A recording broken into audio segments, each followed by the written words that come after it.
नमस्कार मित्रांनो, तर आज आपण बनवणार आहोत एक छानशी रेसिपी, एकदम साधी सिंपल. आणि ती रेसिपी आपण चुलीवर बनवणार आहोत. तर चला तुम्हाला मी दाखवतो. तर हे आहेत आपले कटले. आणि कटल्यांना आपण असे छोटे छोटे मारून घेतले, कट मारून घेतले. प्रत्येक ह्याला म्हणजे जे मोठे आहेत त्यांना कट मारून घेतले आणि बाकीचे असंच ठेवले आपण.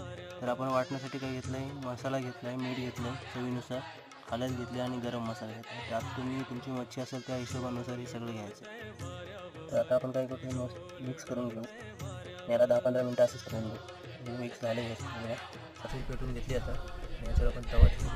तेलावरती फ्राय करायला घेतली.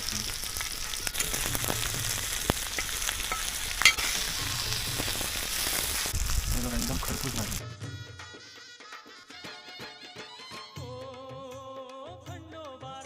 पूर्ण व्हिडिओ बघण्यासाठी तुम्ही यूट्यूबवर जाऊन माझा पूर्ण हा ब्लॉग बघू शकता.